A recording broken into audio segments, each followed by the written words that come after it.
Hello, my name is Edward Perry. Uh, Most folks refer to me as Ed, or I'm known as Ed Perry. And I've taken an opportunity to upload to YouTube a presentation that I use in a mentorship workshop that I typically present in our local communities. It's in conjunction or in support of the White House initiative called My Brother's Keeper, which is geared to African American youth, in particular young males. And it provides mentorship opportunities to help these young people achieve their goals and their ultimate purpose in life. And so I wanted to present information on overall empowerment as it relates to economics and entrepreneurship. If you were to look at our communities prior to integration, you would find that uh, we had a community that was filled with various black businesses, black entrepreneurship, ownership, mainly out of necessity because we didn't have access to many of the white enterprises. And so we created our own and we supported our own. And that waned a great deal in some instances to non-existence following integration. So I want to refamiliarize us with these concepts. When we talk about economics, I'm, there's microeconomics and macroeconomics. I guess in the instance that I'm going to deal with in the workshop, we'll deal more with macroeconomics, but I'm not really going to get into that a lot now. I want to deal with the definition of economics first and foremost.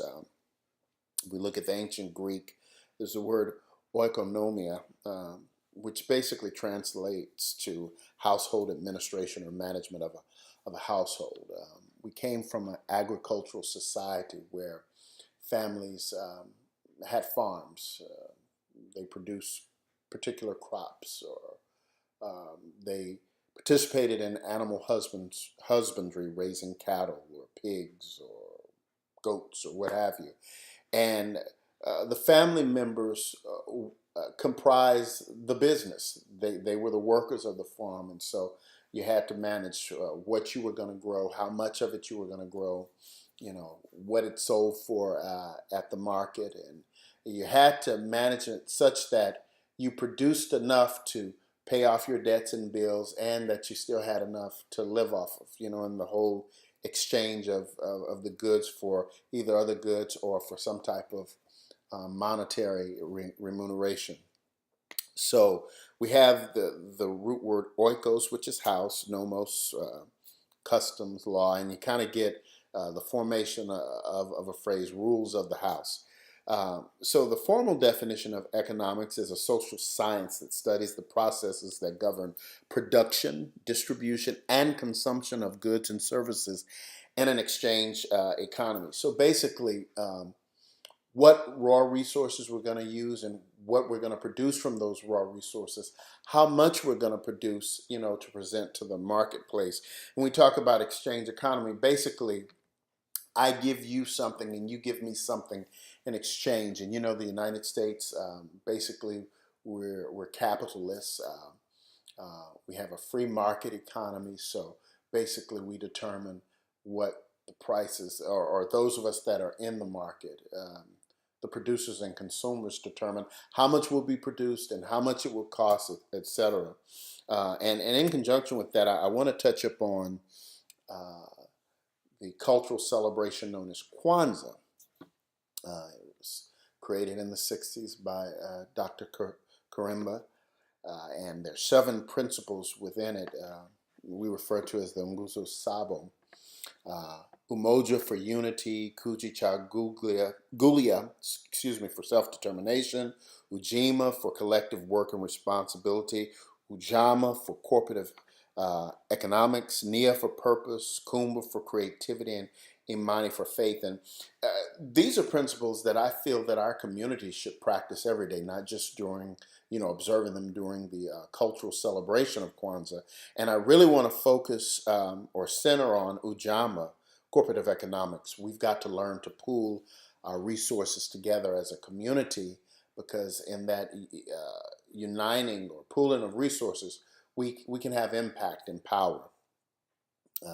So some of the topics in the forthcoming sessions that I'll touch upon, some in depthly, and some we'll just kind of discuss a general oversight of those topics are business, entrepreneurship, economics, planning, investment, supply and demand, which we're going to hear a lot, and it's going to be very important to what we're discovering in this workshop. Monetary policy, fiscal policy of the United States, and of course accounting, so we can keep a record of the transactions and the things that are taking place, what monies come in, what monies go out, etc. I want you to look at this particular slide entitled, "What is this?" So we have 6 hours, we have 1.2 trillion, we have 1.5 trillion. So that 6 hours represents pretty much how long the dollar stays in our communities, circulate, reinvested, etc. in our community. 6 hours. Other communities, 17 days, 21 days, 30 days. So what it says is that when we spend our money in our communities, because most of the enterprises or many of the enterprises are not owned by us, those individuals take the monies that we spend and they go in and deposit them in banks in other areas.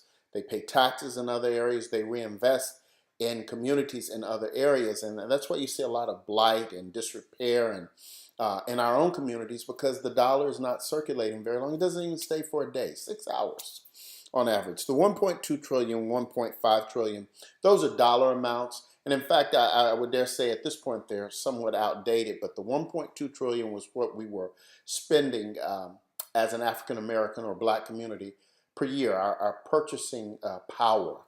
And the $1.5 trillion is what it was projected. And I dare say both of those numbers would be higher now. But if we were an independent nation, when you look at the United Nations, that's some 190 plus member nations, we would be the 16th wealthiest as far as purchasing power, or PPP, purchasing power parity, within the global community. So we have power when we concentrate it and use it wisely. Also, we're hearing a lot about equal rights, dating all the way back to Sean Bell when I was living in Queens, New York, Trayvon Martin, Eric Garner, Sarah Bland in Texas, even the recent shootings such as in Baton Rouge, and the various injustices that we have been marching and protesting, the whole Black Lives Matter movement. We've got to understand, in order to truly benefit and experience equal rights, we've got to have control, we've got to have power, and a lot of that comes from legislation and policy making. And in order to influence legislation, we have two things to our advantage. We have the power of the vote, which we've got to start using consistently and wisely, and also to influence. In other words, we vote and we determine who goes to the lawmaking or the policy-making bodies within our society, which is the legislative body. In Washington, D.C., we have the Congress made up of the Senate and the House. In states, we have state legislators, either with an assembly and a Senate or representatives. At the city level, we have city councils. Even at the county level, we have county commissioners and boards or what have you. But we've got to start putting people in place to make this legislation that's going to be beneficial to us.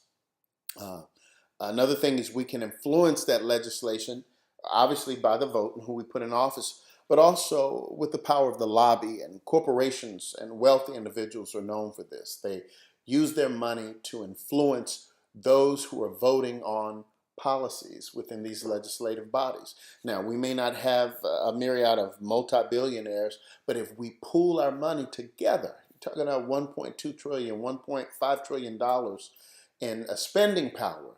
If we learn to pool that money and use it wisely, we can send our own lobbyists. We can have someone write the bills that we want to become policy or law, and then use those monies to influence those individuals that we've sent to office, so that one, the bill can be brought to a vote, and then when it's brought to a vote, that we can get a majority of those legislative body members to vote in favor of what we want to take place. So um, I'm going to end this first session here at this point, but there's more to come.